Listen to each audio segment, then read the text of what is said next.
Bienvenidos todos a nuestro curso de Antropología Filosófica, que en esta ocasión tiene el gusto de tener con nosotros esta tarde al padre Santiago Cantera, al que por primera vez recibimos en la Fundación Universitaria Española, en el Seminario de Pensamiento Ángel González Álvarez, y en nombre de su directora Lidia Jiménez, queremos darle las gracias muy cordialmente por aceptar esta invitación a participar en este curso.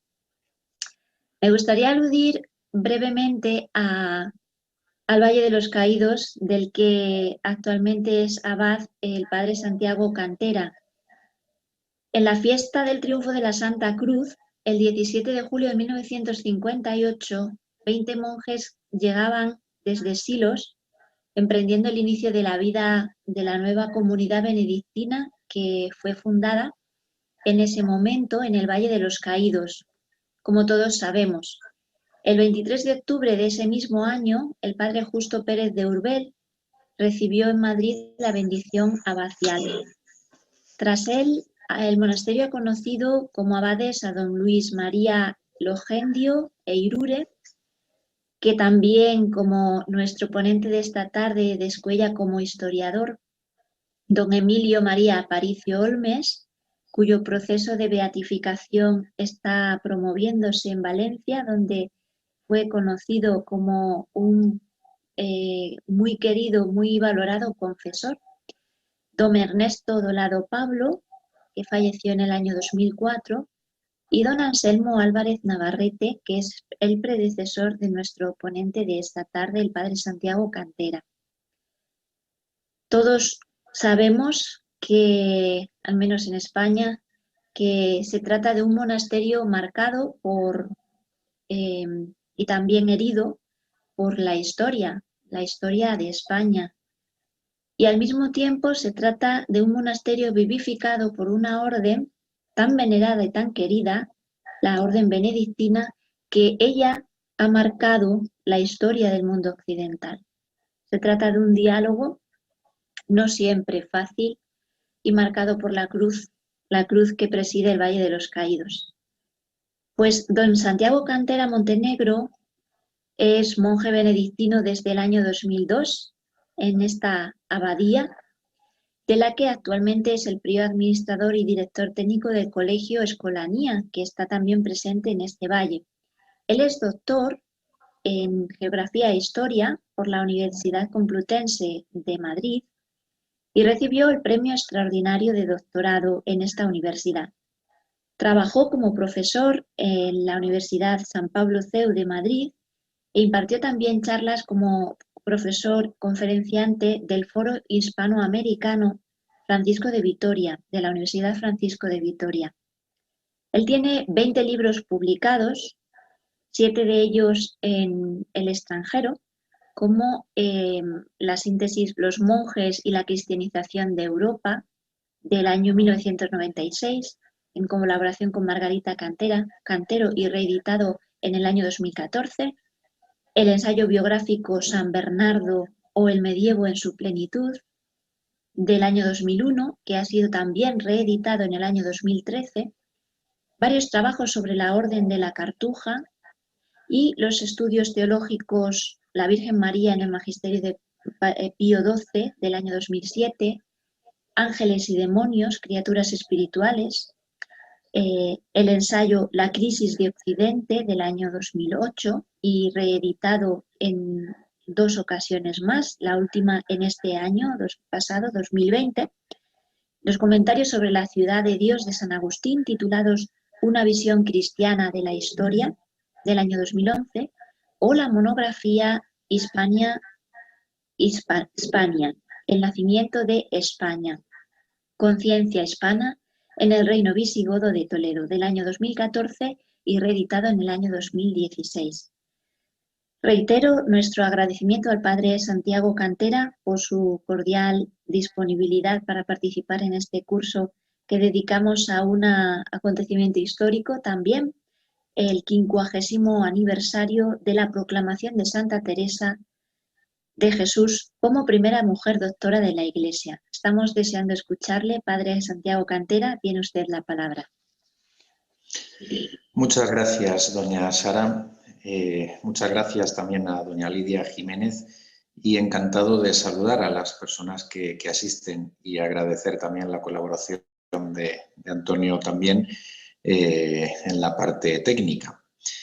Para mí la verdad que es un gozo muy grande el poder participar en este seminario y además tratando en concreto sobre Santa Teresa, una figura de la historia de España y de la historia de la Iglesia Universal a la que desde luego profeso la mayor devoción y el mayor cariño y nos suscita a todos la mayor de las simpatías, que ha sido trascendental prácticamente en todos los órdenes y además por el aprecio que tengo también de un modo muy singular a las carmelitas descalzas, a sus hijas, las carmelitas descalzas, y además pues las casas donde ella ingresó a la Encarnación, donde comenzó la Reforma, San José y otras muchas más, tengo una relación profunda de amistad con ellas, con lo cual puedo decir que esta ponencia la presento con el mayor cariño, la mayor devoción y confiando en que el Espíritu Santo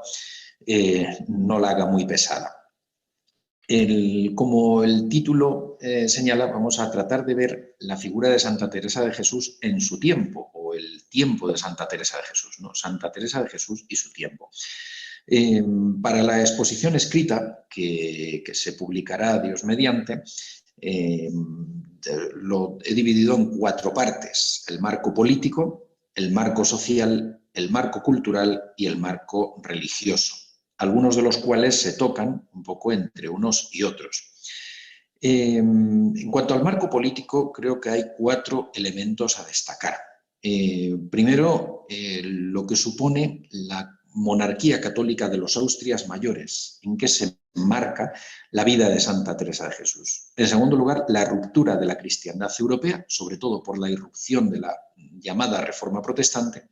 En tercer lugar, todo lo que supone la incorporación y evangelización de las Indias, de América fundamentalmente, y en cuarto lugar, la permanente amenaza islámica, que en época de Santa Teresa se refiere sobre todo a la amenaza del Imperio Turco Otomano.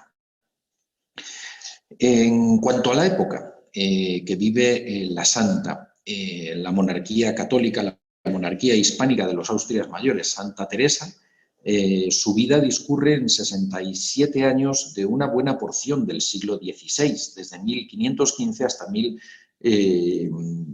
1582.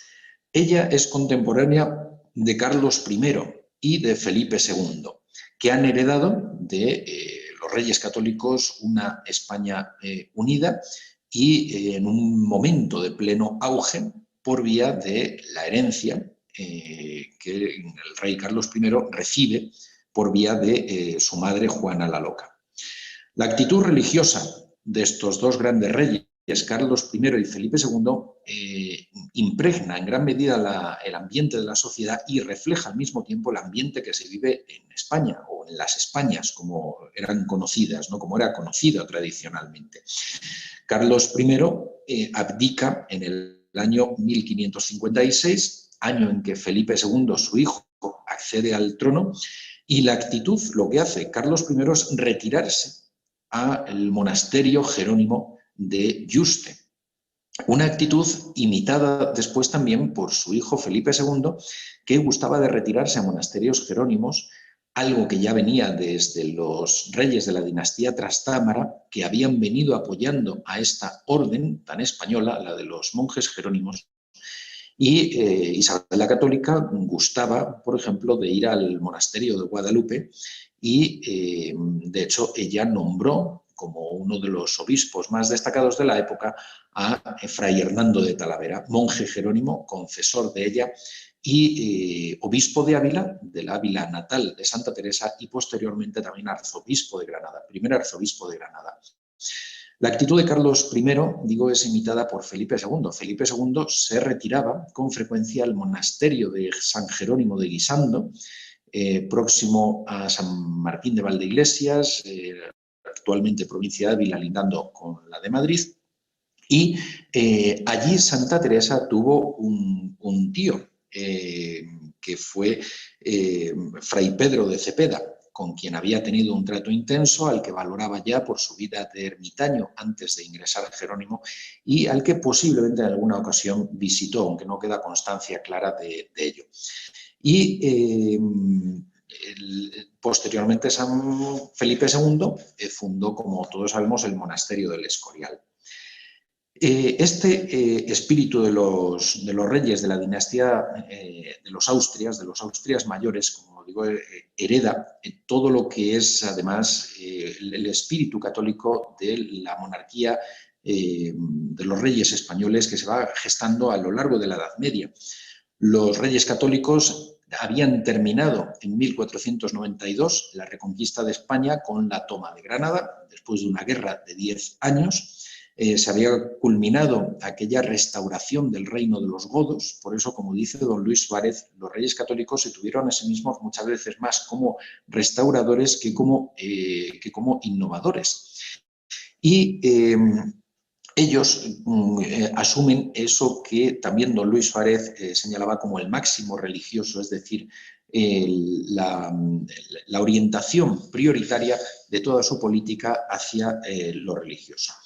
Recibieron el título de reyes católicos del Papa Alejandro VI, de origen español, y todos estos elementos lo que hace también que la monarquía hispánica, iniciada por los reyes católicos y proseguida por los austrias, vaya a ser conocida como monarquía católica. Esa monarquía católica o monarquía hispánica, que hablan también a veces los historiadores, es lo que Santa Teresa vive en sus momentos, en los momentos de plenitud del apogeo político de España.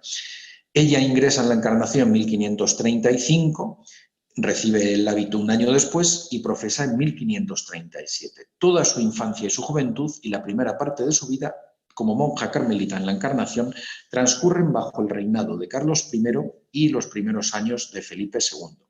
Y cuando funda el primer Carmelo de la Reforma, San José en 1562 y las fundaciones posteriores, se van a realizar bajo el reinado ya de Felipe II y con el apoyo, en muchas ocasiones, del propio Felipe II, al que ella tuvo una gran estima.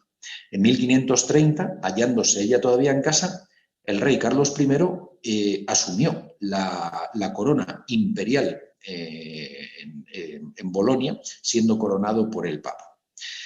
Este aprecio de Santa Teresa a Felipe II se muestra en que, como sabemos, le escribió en varias ocasiones varias cartas, hay un intercambio epistolar, por lo menos se conocen las cartas de la Santa a Felipe II, y agradece todas sus gestiones en pro de la Reforma. Ve incluso el plan providencial, la figura providencial que supone Felipe II, porque dice que el demonio estaba a punto de echar abajo toda la reforma carmelitana y si no hubiera sido por este santo rey, como llega a denominarle en una ocasión en el libro de las fundaciones, la reforma se habría venido abajo. Sabemos que en una de las ocasiones incluso le escribe pidiendo también que intervenga a favor de San Juan de la Cruz, que había sido apresado por los calzados. En varias cartas, por lo tanto, y en el libro de las fundaciones, Santa Teresa refleja este aprecio y cómo el rey había intervenido a favor de la reforma e incluso consiguiendo ya pacificar también la relación entre calzados y descalzos.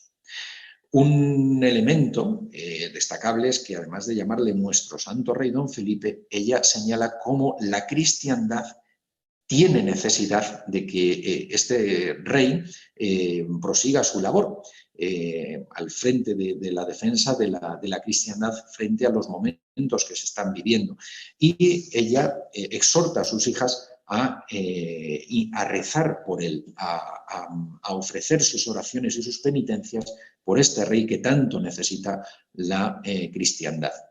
Un elemento que también refleja el aprecio de Felipe II a Santa Teresa es que precisamente uno del manuscrito del libro de la vida se ha conservado en la biblioteca del monasterio de San Lorenzo del Escorial, que le fue entregado al rey Felipe II y él mandó con toda devoción depositarlo en la biblioteca, donde se ha conservado hasta nuestros días.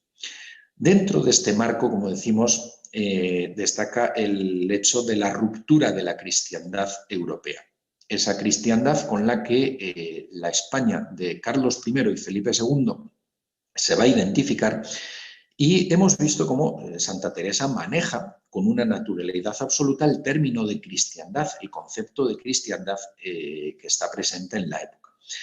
El concepto de cristiandad, que ya entiende que los reyes españoles son los encargados de defender por la providencia en aquellos momentos, puede entenderse en un doble concepto, una doble versión. Por una parte es el orden temporal de las sociedades impregnado por los principios del cristianismo, y por otra se entiende también, se entendía en la Edad Media, la unión de las diversas sociedades políticas cristianas en una comunidad mayor. Es también por eso por lo que se identifica con lo que se ha dado en llamar la República Cristiana o la Universitas Cristiana.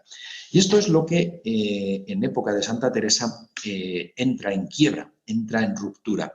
Una ruptura que principalmente ella conoce referida sobre todo al aspecto religioso, con la irrupción de la llamada Reforma Protestante, pero que también se da en el orden de las ideas en otros aspectos. Por ejemplo, el profesor Elías de Tejada, seguido por el profesor Miguel Ayuso, han señalado 5 grandes fracturas en esta Christianitas Major, en la cristiandad en el orden de las ideas y en el orden de los hechos. La ruptura religiosa del luteranismo y del protestantismo en general, la ruptura ética del maquiavelismo, que independizó la política respecto de la moral, la ruptura política del bodinismo, doctrina política en Francia, que aplicó un concepto absoluto de soberanía a lo que se llamó el Estado frente a los órdenes jurídicos articulados, la ruptura jurídica de otra corriente política en Inglaterra, la de Hobbes, que elimina la sustancia comunitaria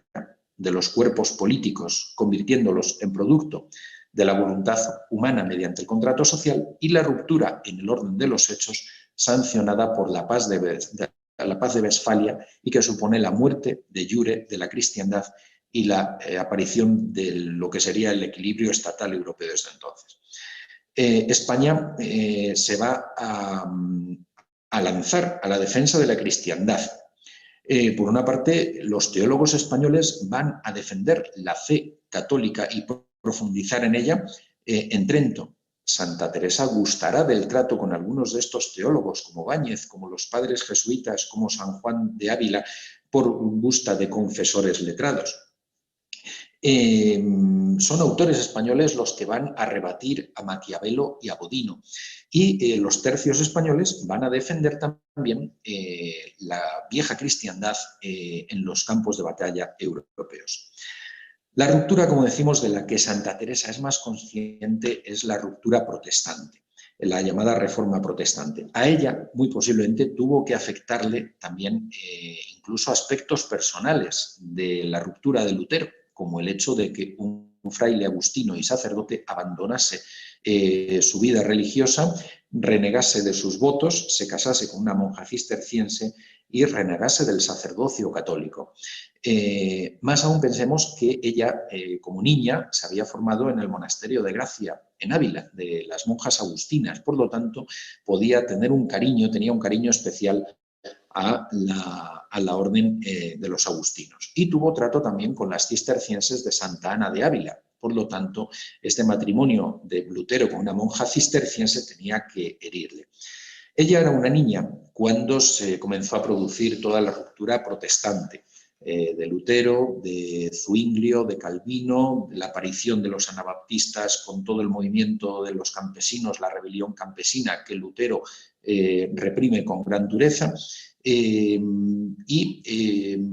también en los años en que entra en la Encarnación, todo esto está en pleno auge.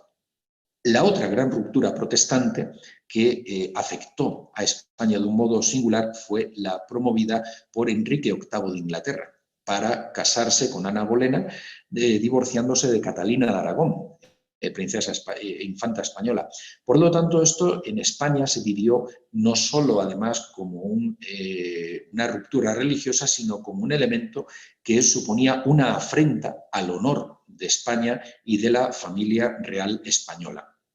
Esa ruptura se produce en los años prácticamente en que Santa Teresa está para ingresar en la Encarnación, 1533-1534, comienza a organizarse además la Iglesia anglicana, comienza la represión anticatólica, el ejemplo de los mártires católicos de Inglaterra va a ser seguido muy de cerca en España, con profunda admiración, profunda devoción. Muchos de ellos además eran religiosos y, como decimos, además el rey Felipe II asumió de un modo personal también la tarea de tratar de recuperar Inglaterra para la causa católica, a través de su matrimonio con María Tudor y a través del envío de la Gran Armada, que finalmente, como sabemos, terminó en un desastre.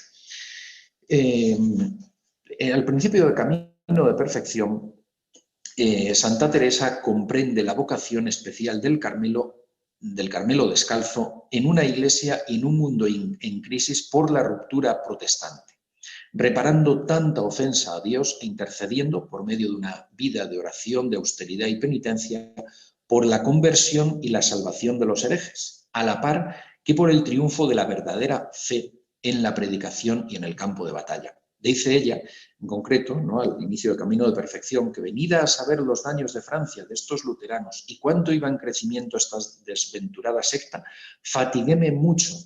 Y como ella pues, se ve impotente de querer actuar y no poder hacer nada, pero reconoce entonces la grandeza de la vocación carmelitana, que ella en su pequeñez, en su miseria, puede hacer algo. Dice, ansí determiné a hacer eso poquito que yo puedo, y es en mí, que es seguir los consejos evangélicos con toda la perfección que yo pudiese, frente a lo que había hecho Lutero, y procurar estas poquitas, las monjas carmelitas que están con ella, que están aquí, hiciesen lo mismo, confiada yo en la gran bondad de Dios, que nunca falta de ayudar a quien por él se determina a dejarlo todo, para que todas ocupadas en oración por los que son defensores de la Iglesia y predicadores y letrados que la defienden, ayudásemos en lo que pudiésemos a este Señor mío. Por lo tanto, ella es consciente de que con su vida de oración y penitencia y la de esas monjitas de San José de Ávila pueden hacer una gran labor intercediendo por la defensa que las armas de los tercios españoles están realizando frente a las armas protestantes y intercediendo para que Dios ilumine también a los predicadores y a los teólogos católicos que defienden la fe católica.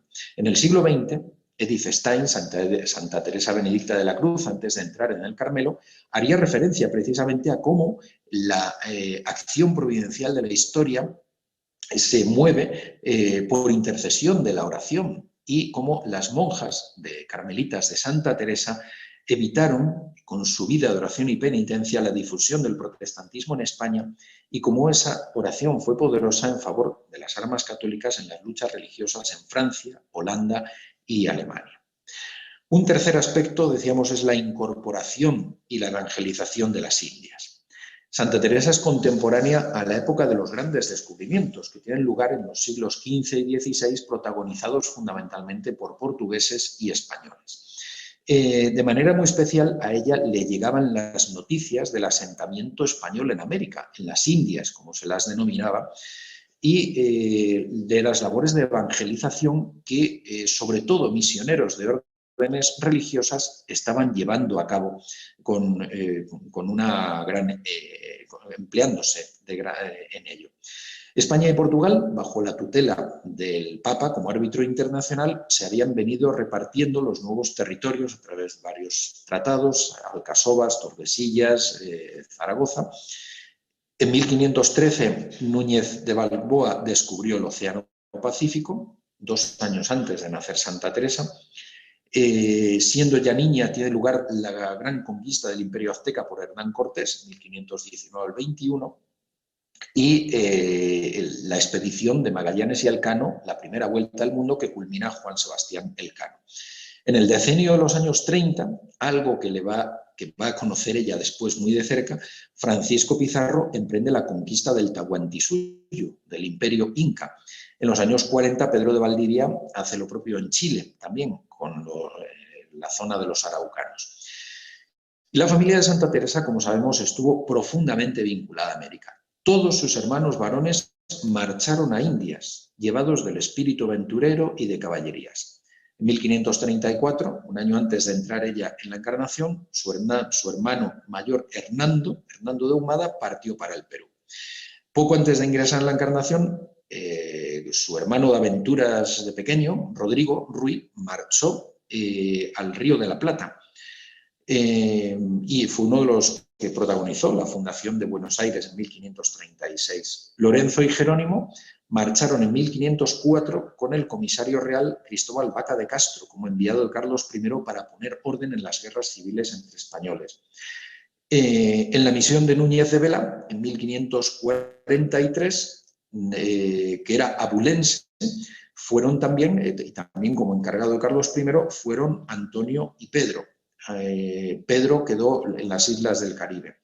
Y en el año 1546 tiene lugar la batalla de Añaquito o Iñaquito, donde Núñez de Vela es derrotado por los partidarios de Gonzalo Pizarro. En ella muere uno de los hermanos de Santa Teresa, Antonio, y son heridos Hernando, Lorenzo y Jerónimo.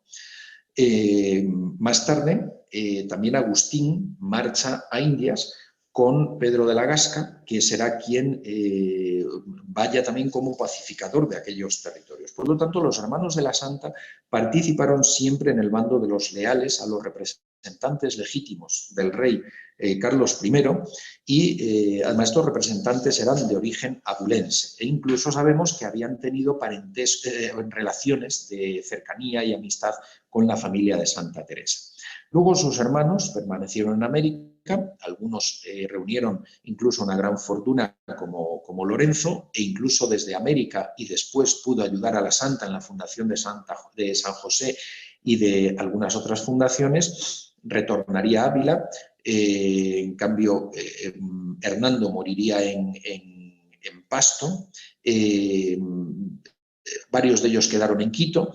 Alguno de ellos tuvo todavía aventuras como Rodrigo, siempre aventurero, del cual algo se pierde la pista, pero parece que tiene unas también aventuras americanas interesantes, y Agustín también recibe algunos cargos importantes allí e incluso será acusado en algún momento ante los tribunales de algunas injusticias, que luego finalmente queda absuelto de ello y finalmente será nombrado gobernador de Tucumán, pero muere en Lima antes de poder llegar allí en 1591. Por lo tanto, es una relación muy cercana la que la Santa, a través de sus hermanos, va a tener con América. Ella sabemos que escribió numerosas cartas con destino a las Indias, dirigidas en su mayor parte a sus hermanos, por ejemplo a Lorenzo estando en Quito, y refiere el trabajo que le suponía y la ocupación el de escribir tantas cartas, y que para las Indias he escrito 4 veces, decía ya en febrero de 1572, que se va la Armada, es decir, estaba pendiente de cuándo iba la flota. Posiblemente sus contactos en Sevilla, a través de la priora, María de San José, y de otros contactos que tenía en la ciudad, hacía que pudieran las cartas tener una vía más segura, puesto que ella misma refiere en alguna ocasión, en alguna carta, como el trato epistolar con las Indias no siempre era seguro, no siempre llegaban las cartas. Y por otra parte también refiere cómo le llegaban ayudas, pero en alguna ocasión se queja de que llegan cartas pero no dineros, ¿no? De que no llegaban, que eran enviados para las fundaciones. Bien, España se expande también, España y Portugal, por el Extremo Oriente, por Asia y Oceanía. Sobre todo España desarrollará la incorporación de las islas Filipinas, así llamadas en honor de Felipe II, por Legazpi y Urdaneta. Y Urdaneta abrirá lo que se llama el tornaviaje, la ruta que permitiría el tránsito entre Asia y América, en los años 60, 64, 65 del siglo XVI, los años de la reforma de la descalcez, que ya estaba plenamente en marcha en San José de Ávila. España desarrolló una amplia organización de todos estos vastos territorios, con una extensa y muy detallada organización jurídica y administrativa hacia esas Españas de ultramar que se iban abriendo. España lo que hizo propiamente fue volcarse hacia esas nuevas tierras, proyectarse hacia ellas, generando como un espejo de sí misma, con un proceso de mestizaje. Ya desde los tiempos de Isabel la Católica se había prohibido la esclavitud de los indios y se había determinado la libertad de los indios y una fuerte impronta evangelizadora para la empresa indiana.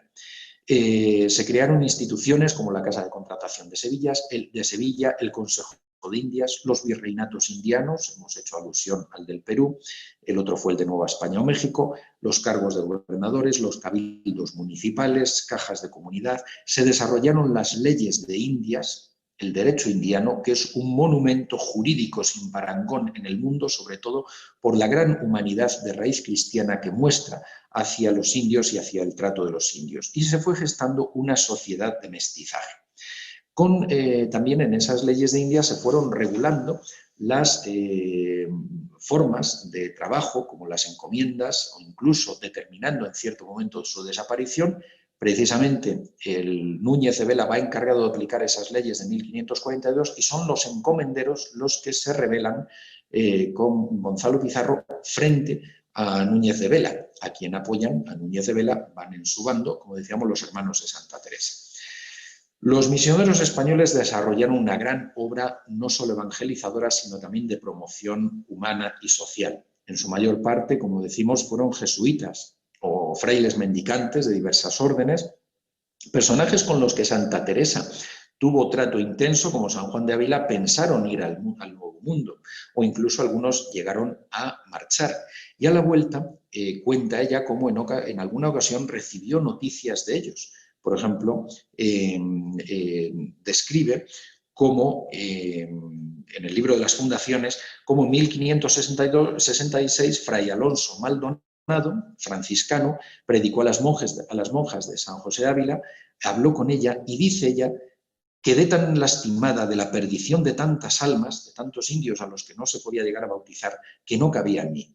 Fuime a una ermita con hartas lágrimas, clamaba a nuestro Señor, suplicándole diese medio cómo yo pudiese algo para ganar algún alma para su servicio, pues tantas llevaba el demonio, y que pudiese mi oración algo, ya que yo no era para más. Ese celo por la salvación de las almas que hemos visto referido a los luteranos, a los protestantes en general, también se desarrolla en la Reforma Carmelitana de Santa Teresa a través de esa vida de oración y penitencia, de esa vida de escondimiento de las monjas carmelitas, concebidas como ermitañas, además por Santa Teresa, volviendo a los orígenes del Carmelo, con su vida de oración y penitencia por la intercesión para la salvación de las almas de los indios y el éxito de la evangelización. Y el cuarto aspecto del marco político, los otros lo resumiré muchísimo más para no extenderme más y lo dejaría ya para la aportación escrita, es el que se refiere a la permanente amenaza islámica y al peligro turco. Sabemos que en el año 1522, siendo una niña de 6, 7 años, Santa Teresa se disponía a marchar con su hermano Ruy, Rodrigo, a Tierra de Moros, para que allí, como dice ella, habían hecho proyectos de ir a Tierra de Moros, dicen en el libro de la vida, el primer capítulo, para que nos descabezasen, porque había leído tantas vidas de mártires que se entusiasmaba con eso. Bueno, parte de esto era el ambiente que se respiraba en la España de la época, heredado de toda la época de la Reconquista, la presencia de un Islam presente en la misma península, ahora ya quedaba en África, aunque también con una población morisca importante, sobre todo en lo que eran las tierras del Reino de Granada y del Reino de Valencia, dentro de la corona hispánica. La España de la época vive todavía con intensidad el peligro musulmán, por una parte porque se es consciente de que esa población morisca puede guardar relación, y de hecho la guardaba, con piratas berberiscos del norte de España que saqueaban las costas españolas del Mediterráneo, y también el peligro cada vez mayor de una posible relación y una posible sublevación en consonancia con el Imperio turco, con el Imperio otomano, que en 1453 había conquistado Constantinopla, la segunda Roma, lo cual había supuesto un impacto profundo en la cristiandad. La corona de Castilla, prosiguiendo de algún modo lo que era la ruta natural, la línea natural de la Reconquista y de la expansión del cristianismo y de su lucha contra el Islam y de la evangelización de nuevas tierras, y en lo mismo que Portugal, habían proseguido ocupando varias plazas del norte de África, entre ellas Melilla en 1497, Orán en 1509 o Túnez y La Goleta en 1535, desde los reyes católicos, el cardenal Cisneros y Carlos I. Ceuta había sido incorporada por Portugal en 1415, Tánger en 1471, por lo tanto estaba vivo el espíritu de reconquista y de la cruzada. El imperio turco era una amenaza en el Mediterráneo oriental, pero se iba expandiendo hacia el Mediterráneo occidental, y esto se vive en época de Santa Teresa. Carlos I generosamente había concedido la orden de la isla de Malta, la orden de los caballeros hospitalarios, y en 1565 sufrió un duro ataque, un duro asedio por los turcos, que gracias al apoyo español enviado por Felipe II, pudo salvarse. Esa detención del peligro turco se unió a la que unos años después, en 1571, supuso un freno muy importante, desarrollado en gran medida por España, por Felipe II, junto con el Papa San Pío V, que sería la batalla de Lepanto en 1571. En 1529 también por tierra los turcos habían atacado Viena, lo mismo en 1532, y las tropas españolas y alemanas habían ayudado a los austríacos, las tropas enviadas por Carlos V. La rebelión de las Alpujarras en los años 1568 al 70 reveló también el problema morisco en España. Bien, podemos decir que la importancia del Imperio Otomano era percibida en España como uno de los grandes enemigos, y personajes, escritores de la época como Fray Luis de León, contemporáneo de Santa Teresa y gran admirador de ella, como sabemos, y promotor de sus obras y del conocimiento de su vida, en el libro de los Nombres de Cristo ofrece una visión teológica de la historia referida en concreto además al Imperio Otomano, que él concibe describe cómo hay otras interpretaciones en la época, y él concibe como la bestia del Apocalipsis, es decir, ese gran poder, ese gran reino al que está persiguiendo a los cristianos y al que la cristiandad tiene que hacer frente. Esto es una realidad que entonces también en esa época otros tratadistas, como el benedictino Fray Juan de Salazar, algo más tarde, en 1619, en un libro que tituló Política Española, también ofrece una visión de teología de la historia referida en concreto al papel, al puesto del Imperio Otomano como el gran rival de España, porque dice la monarquía española y la monarquía turca aspiran al señorío universal, pero al final Dios dará el señorío universal a España. Es la hipótesis que él lanza con un gran convencimiento. Bien, simplemente voy a hacer referencia a los otros marcos a los que, si Dios quiere, pues en la ponencia que ya aparezca por escrito en las actas, tenía que resumir y quedarme quizá con alguna parte, ¿no? Trataré, también lo expondré con un cierto mayor detalle, que sería el marco social, la importancia que tiene en la época la sangre, la cuestión de la limpieza de sangre. Sabemos de los orígenes conversos de parte de la familia de Santa Teresa, al igual que sucede con otros grandes personajes de la época como San Juan de Ávila, la importancia del honor, lo que es el concejo con el que Santa Teresa, el concejo municipio, el ayuntamiento con el que Santa Teresa tiene que tratar, por ejemplo, para la fundación de San José y los primeros problemas que en ocasiones se producen por límites de términos, etcétera. Esa Ávila de los caballeros que había surgido, que había ido tomando importancia en la Edad Media, con un fuero propio, un fuero de frontera, un fuero con caballería villana, y por qué se va constituyendo así el municipio. El marco cultural, recordar que Santa Teresa vive en los siglos de oro de la cultura española, los siglos XVI y XVII, y dentro de ello también la relación que tiene con el esplendor de la escolástica española, de la segunda escolástica, sobre todo de la Escuela de Salamanca, uno de cuyos integrantes, el dominico Padre Báñez, será confesor y confidente de Santa Teresa. o en Salamanca había estudiado también San Juan de la Cruz. Sin olvidar también el desarrollo de la Universidad de Alcalá de Henares, desde época fundamentalmente de Cisneros, donde se forman otros personajes con los que ya tendrá trato, como San Juan de Ávila o San Ignacio, aunque directamente con él no tuvo trato, pero sí con sus jesuitas, a los que apreciaba mucho. Este desarrollo de la Escuela de Salamanca va a tener un impulso notable, no solo para el campo de la teología, sino de la aplicación de la teología al derecho.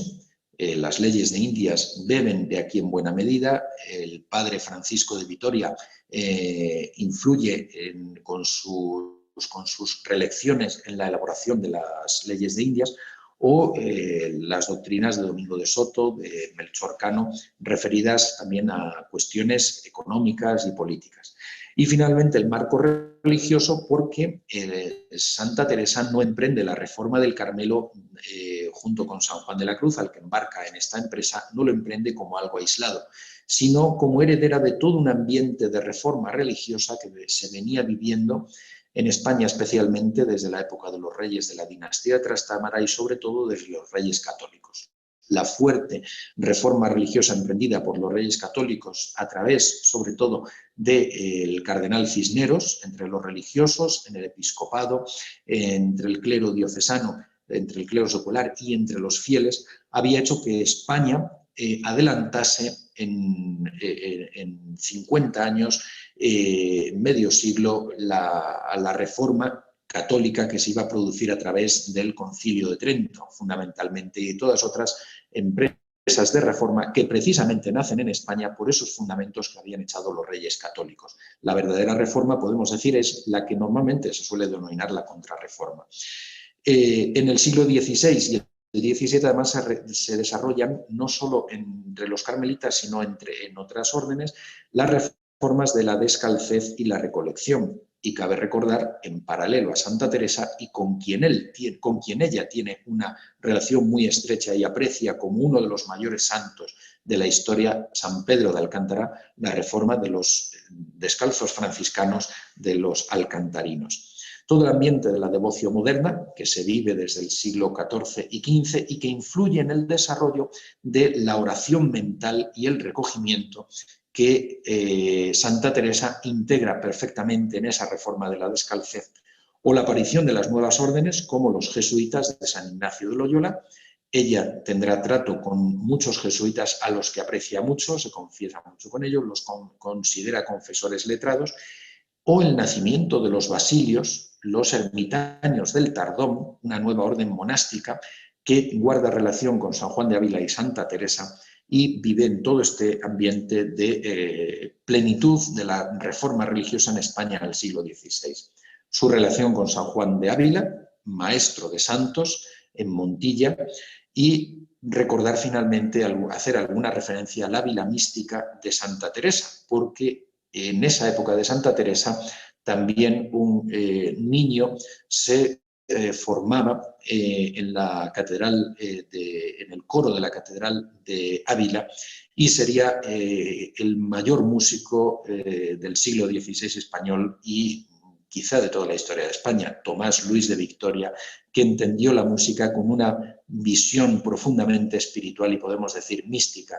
Y en el monasterio de Santa Ana, de las cistercienses, también un tiempo después de Santa Teresa, destacaría otra mística cisterciense, como sería la Madre María Vela, una de las grandes místicas de los siglos XVI y XVII, y ella conoció las obras de Santa Teresa. Y Santa Teresa, por su parte, sabemos que guardó relación y estuvo en algunas ocasiones en el monasterio de Santa Ana. Siento haberme extendido un poco más y sobre todo, pues, todos estos 3 puntos últimos, haber hecho nada más un poco de referencia, dado que el tiempo imponía ya limitarlo más. Muchas gracias.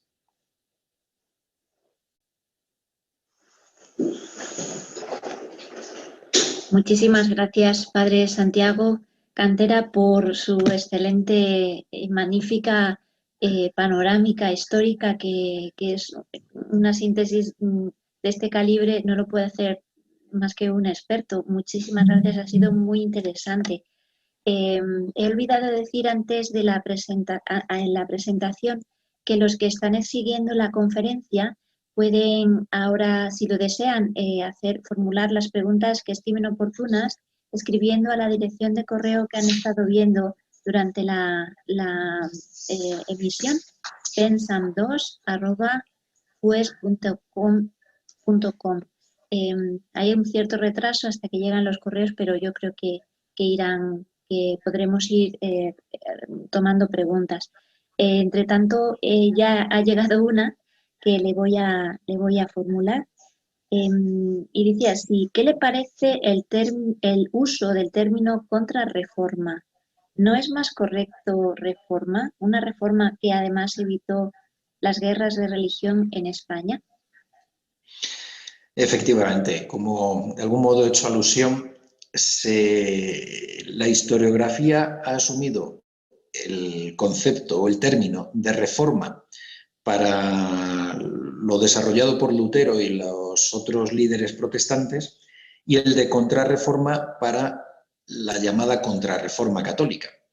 Pero realmente, desde un punto de vista estrictamente histórico y religioso también, lo que fue la llamada reforma protestante fue más bien una ruptura, no fue realmente una reforma de volver a las raíces auténticas del cristianismo, sino una ruptura. La verdadera reforma fue la que se emprendió efectivamente dentro de la Iglesia Católica. De un modo especial con el Concilio de Trento, con San Pío V y todo lo que esto trajo después, y todo lo que, como hemos dicho, se venía preparando ya en España desde el siglo XV e incluso desde el XIV. La idea de reforma es una idea permanente en la historia de la Iglesia. Se desarrolla notablemente en la Edad Media. Siempre hace referencia a un volver a las raíces más auténticas, volver a la autenticidad del Evangelio y a una Iglesia fiel realmente a lo que Cristo quiere de ella, al ideal que Cristo quiere de ella, y valiéndose del Espíritu Santo, en conformidad con la autoridad legítima de la Iglesia, en conformidad con un espíritu de unidad, no de ruptura, y por eso siempre el cisma y la herejía se consideran que no son verdadera reforma, sino ruptura de la verdadera Iglesia. Entonces, en este sentido, efectivamente, es una verdadera reforma. Reforma, en la Edad Media hay continuas reformas, sobre todo en el ámbito de la vida religiosa, de la vida monástica. Surge la reforma de San Benito de Aniano, por ejemplo, para volver a San Benito a inicios del siglo IX, en pleno apogeo del Imperio Carolingio. Surge la reforma de Cluny, de los cluniacenses, los monjes negros, ¿no? Los benedictinos de hábito negro, a inicios del siglo X, y se desarrolla sobre todo en los siglos X y XI. Surge la reforma cisterciense a finales del XI y en el XII, sobre todo con San Bernardo y los tres primeros fundadores del Cister, y otras múltiples reformas. Y a nivel global de Iglesia, sobre todo en el siglo XI, la gran reforma gregoriana, no de San Gregorio Magno, sino de San Gregorio VII, Papa cluniacense, Papa benedictino cluniacense. Y después de un periodo de crisis, como es en el siglo XIV especialmente, por motivo de la peste negra, entre el XIV y el XV, la peste negra, la decadencia que trae ello, el cisma de Occidente, el papado de Aviñón, etc., una decadencia de las órdenes religiosas, comienza a producirse también todo un ambiente de reforma, fundamentalmente dentro de las órdenes religiosas, que en España se plasma sobre todo desde la época del rey Juan I, en 1389-1390, y va teniendo lugar a partir de toda una serie de iniciativas en años posteriores. Entonces, la idea de reforma es una reforma que es una idea que realmente forma parte de la historia de la Iglesia Católica, forma parte, podemos decir, casi de la esencia de la vida católica, en cuanto que es un esfuerzo continuo por volver a la autenticidad y a la fidelidad y a los orígenes mismos. y por lo tanto la Reforma protestante realmente, aunque en un inicio podía haber tenido un atisbo de deseo de reforma, lo que acabó provocando fue una ruptura, y además trajo la ruptura de toda la cristiandad en el siglo XVI. Muchísimas gracias. Están llegando preguntas y también algún comentario, una felicitación mm, por la fantástica exposición y varias preguntas. Una de ellas, la siguiente que ha llegado, dice así: ¿puede decirse que la decadencia de la vida religiosa en una nación es causa principal en el orden espiritual de la decadencia del gobierno político de dicha nación, la aparición de leyes injustas, la inmoralidad de la autoridad política, etcétera? Desde luego, para Santa Teresa lo tiene muy claro, que sí. La decadencia de la vida religiosa consagrada y de la vida religiosa en general, ¿no? De la vida espiritual. Desde luego, y yo también pienso que efectivamente la decadencia moral y espiritual, una crisis moral y espiritual, es lo que está en la mayor parte de los casos en la base de toda una crisis general, porque afecta a todo. La visión, la cosmovisión cristiana de la vida, la cosmovisión católica, lo impregna todo. Y cuando se pierden los principios morales, la conciencia de lo que es el bien y el mal, de lo que es la verdad y el error, y se pierde ese deseo de fidelidad a la verdad y al bien, eso afecta a todos los órdenes. En la política, pues entonces sucede que ya todo está permitido. Ya no hay límites para la corrupción, no hay límites para el poder. En la economía sucede otro tanto. No hay límites no existe la justicia y la injusticia.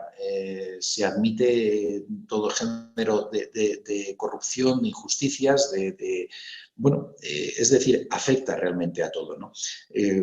Cuando se pierden los principios morales y espirituales, viene la crisis de todo. Y la actual crisis, de hecho, bueno, pues el Papa Pío XI, con la encíclica Quadragesimo Anno, y el Papa Benedicto XVI en Caritas in Veritate, dos encíclicas sociales fundamentales, la segunda gran encíclica social fundamental porque refleja todo lo que ha afectado a partir de la crisis económica del crack de 1929, y la encíclica de Benedicto XVI, que fue prácticamente a la par de la crisis económica del año 2007-2009, de la que todavía estamos heredando secuelas.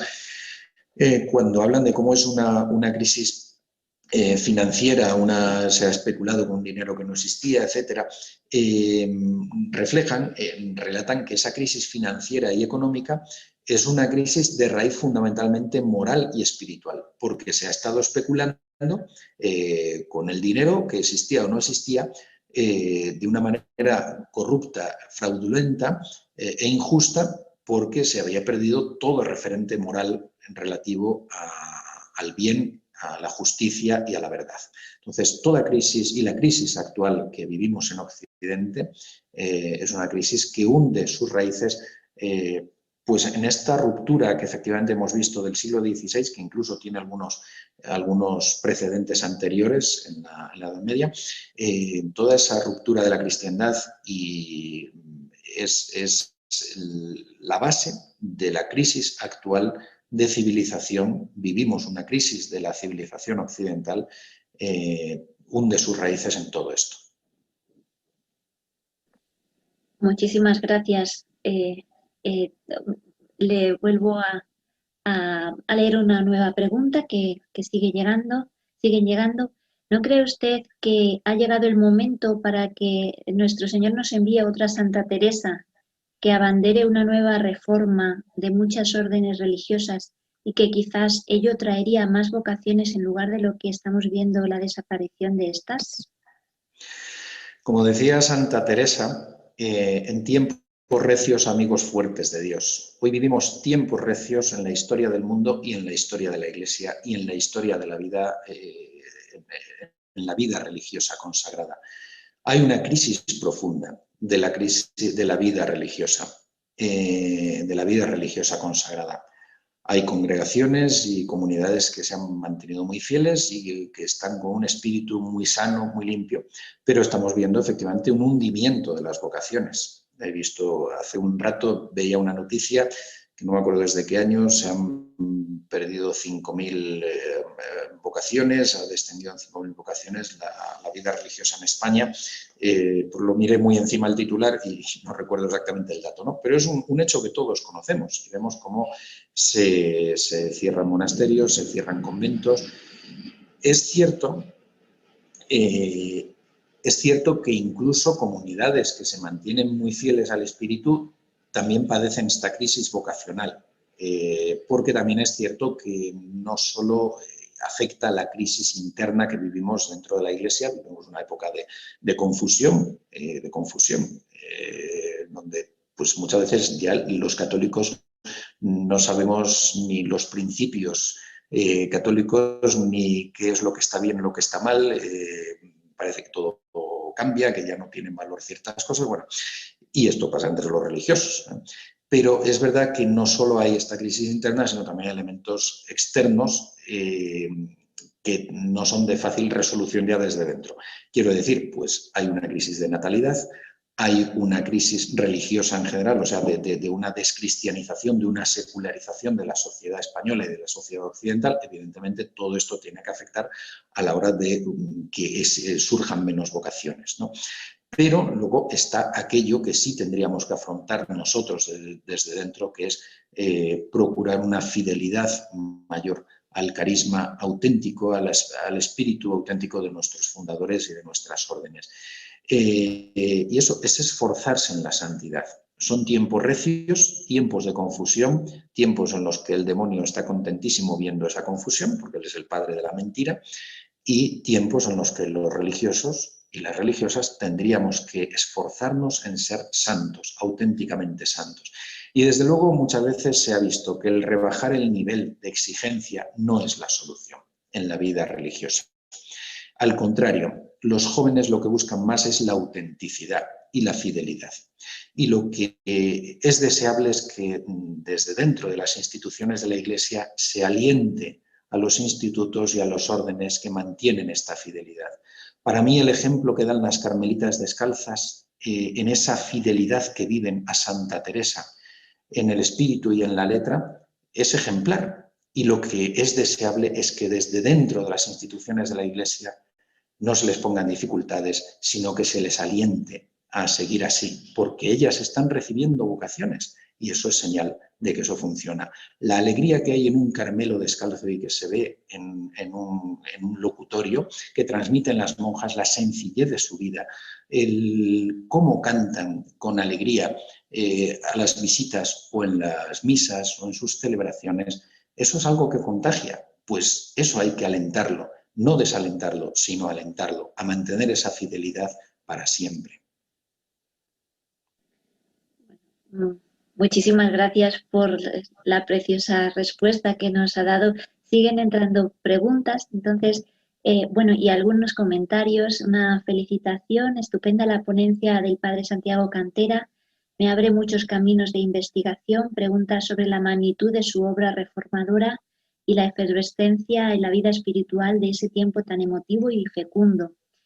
Entra una pregunta que dice de otra persona: ¿qué tiene más influencia en la historia, el mal o la santidad?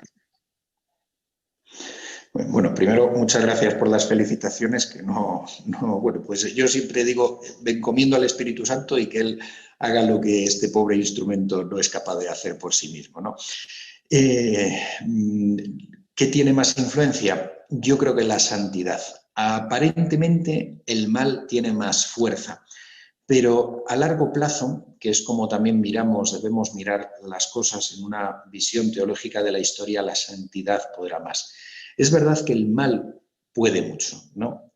Hay un plan divino de la historia, que es el plan de la salvación, y el eje de ese plan de salvación y de ese plan divino de la historia es Jesucristo, es la encarnación de Jesucristo, es su obra redentora en el mundo, en la que nos invita a colaborar como corredentores subordinados a Él, y la Santísima Virgen ha sido la primera, y hay un plan satánico de la historia que trata de impedir este plan de salvación. Dios quiere que todos los hombres sean salvos, nos dice San Pablo. Bueno, este es el plan de Dios, ¿no? La salvación de los hombres por medio de su Hijo Jesucristo, Señor de la historia.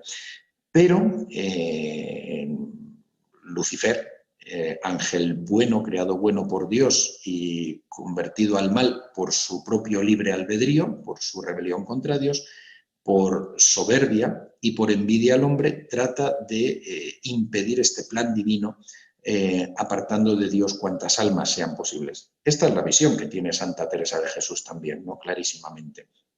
Y, desde luego, arremete con todas sus fuerzas. Y a medida que avanza la historia, no nos debemos extrañar que la acometida del demonio sea más fuerte y que, por lo tanto, muchas veces parezca que el mal triunfa. Hoy da la impresión de que el mal triunfa por todas partes y que solo hay pues, algunos atisbos del triunfo del bien y de la santidad. Bueno, pero Dios no abandona a su Iglesia, el Espíritu Santo no abandona a la Iglesia y al mundo. Y el Espíritu Santo, aunque a veces pueda parecer que se ausenta, no lo hace y sigue suscitando frutos de santidad.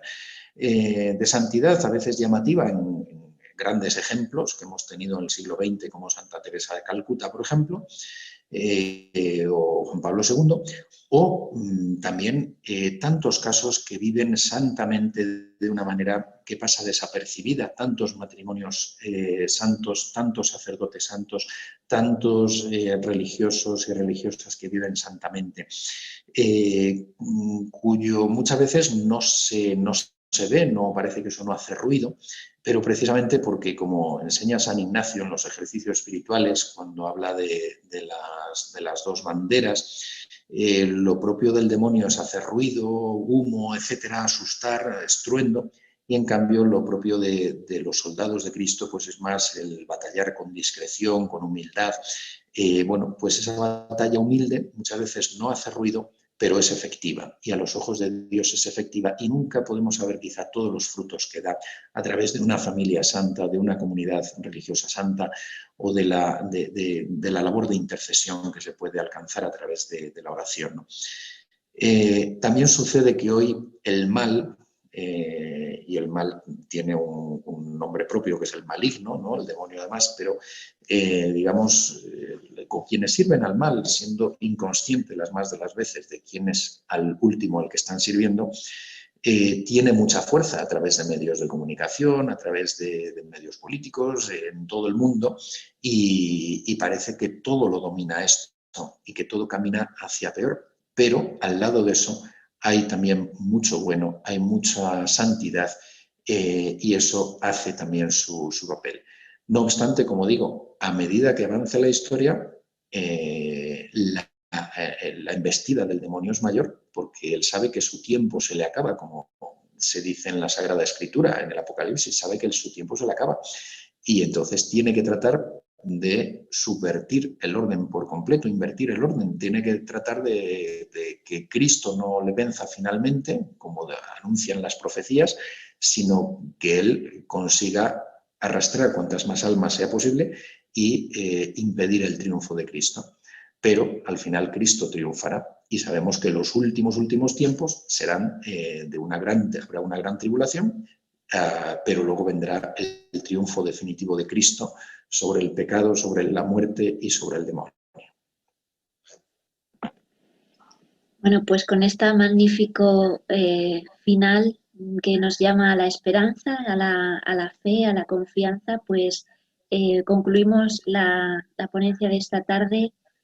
Siguen llegando felicitaciones y agradecimientos por esta intervención que es tan alentadora y que nos impulsa también a cada uno en el estado de vida que tenemos a desear la perfección y la santidad, hacer eso poquito que podemos, que aunque no haga ruido, es realmente donde va a ser verificada la victoria de Cristo en nuestro mundo.